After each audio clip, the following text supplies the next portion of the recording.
Hello, in this lesson we're going to be discussing credible evidence, specifically how to find good sources for your paper and to back up your argument. So one important thing that I want to state before we start this lesson is that I'm primarily focusing on internet sources, but it's always important to look at your local library, your school library, and if you can't figure out like how to work the databases there, always ask your librarians because they're more than willing to help. In this specific lesson, I'm going to be talking about ebooks, online articles, online newspaper articles specifically, and also peer-reviewed articles, online journals, stuff like that. And also I'll give you a few resources to use. So peer-reviewed articles are very interesting because they're reviewed by the other members of the field that they're in, and so that makes it very credible because the information has been double-checked multiple times. And a good database that I suggest is JSTOR. If your school has a subscription to this, then that's great. If not, I will provide another resource that might help you afterwards. Looking at JSTOR, I have it's just jstore.org. I have it already pulled up, but you're going to type in your topic. For this one, we're going to do dress code. And then you can always narrow it down. It will show you like there's advanced search, or when it pulls up the information, you can like search within the results that you already have. I suggest that you look at the date. I recommend 2000 to now, anytime between then, and you can edit that within within results, or modify search right here.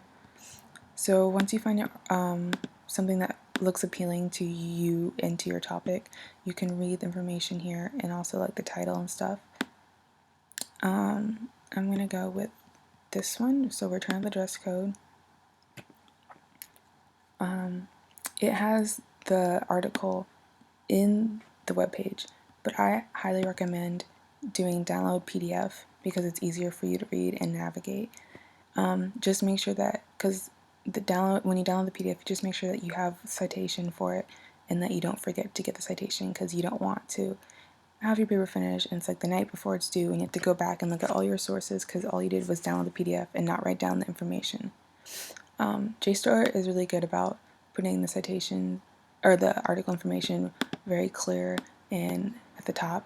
So they have the title of the article, they have the author, who's David A. Elliott. They have the title of the journal, which is really important. You want both the title of the article and the title of the journal. And then they have the minor information, such as the volume number, the issue number, the date it's from. This one isn't past 2000, but for the sake of this lesson, I'll take it. And also the page number that it starts on in the journal, because it's not going to be just page 1, it's going to be whatever page of the magazine or journal or whatever it's located in. Citation tools, you can always take the citation out, but I highly recommend that you use this with a grain of salt.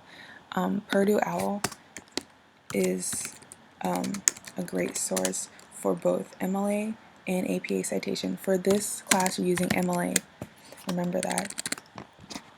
So I suggest you take the citation and save it, but also review the citation by referencing Purdue OWL. So that way, like, you're doing less work, but also you're making sure that it hits all of the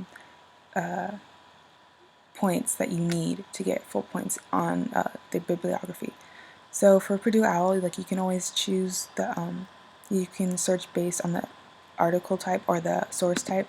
For this one, since it is online, it's going to be an article that's in an electronic database. So you're going to go down and you're going to just keep reading the headings till you find one. And for this one, it's going to be an article in an online scholarly journal.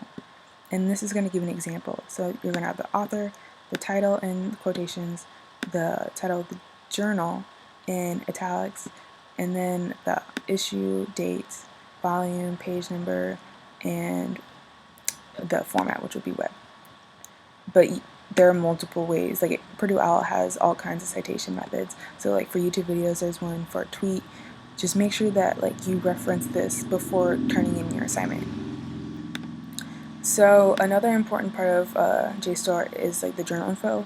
You can read about what kind of journal it is, and that will give you like an overview of whether like this journal is in the field that you're looking for the topic.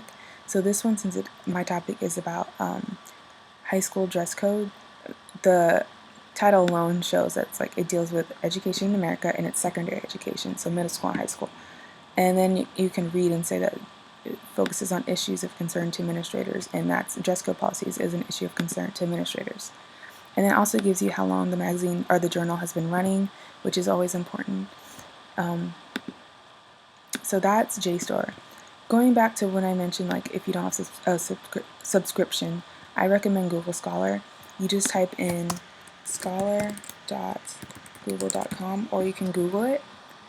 You just type in Google Scholar in Google and it'll come up. So make sure you have articles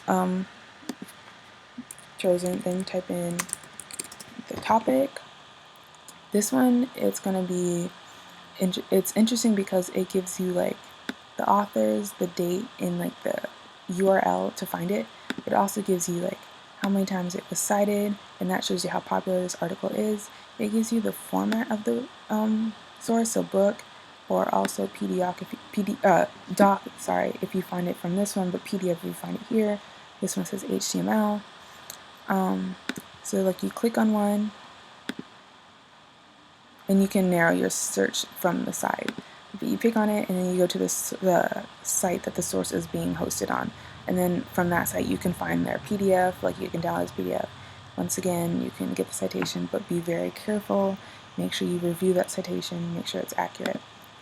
So like I said, you can narrow down your search criteria. Always look at the date. Like I said, 2000 to now is a really good one. You can even create alerts so that you get an email every time something in this search topic comes up. And then you can have the citation and save it to your Google profile if you have Google Plus or something like that. So that's helpful, but I'm going to keep saying this, but make sure that you review the citation. So let's say you're not getting an article. Other sources that you can use are web pages, national or government, organization or government reports, sorry.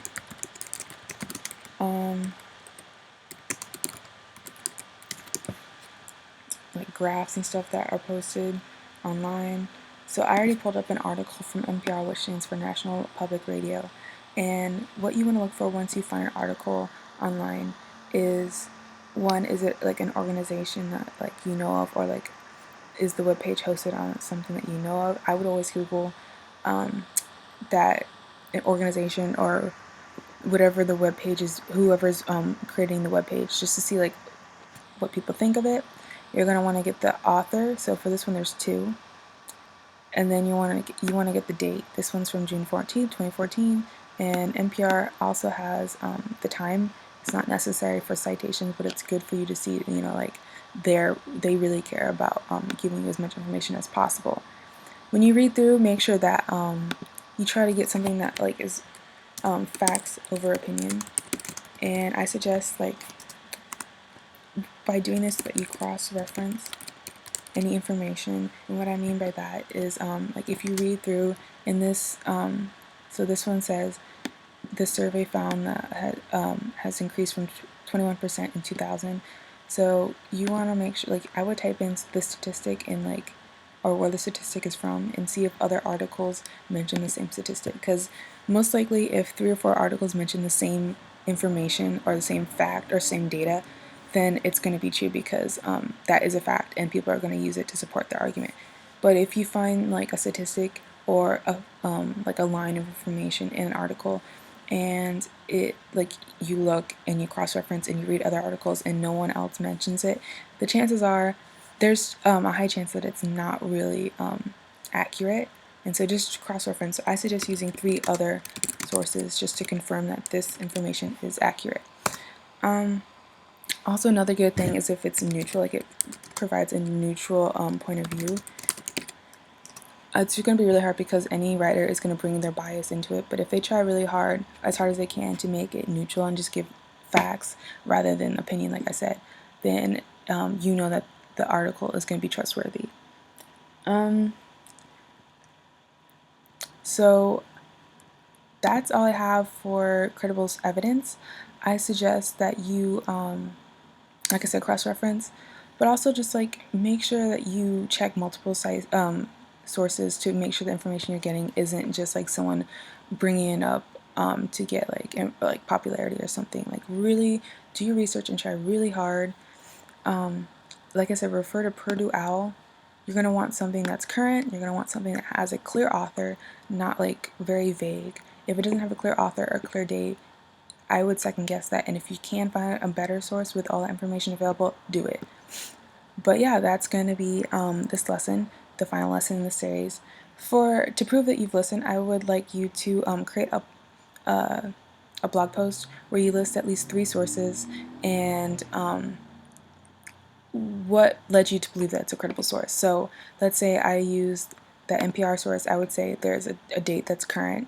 I would say that there's a very clear author, and then I would say like I researched NPR and it seems like it's well known, people know of it, stuff like that. So I want 3 sources and then reasonings for why you believe that source to be credible. Thank you for listening, and I hope this helps.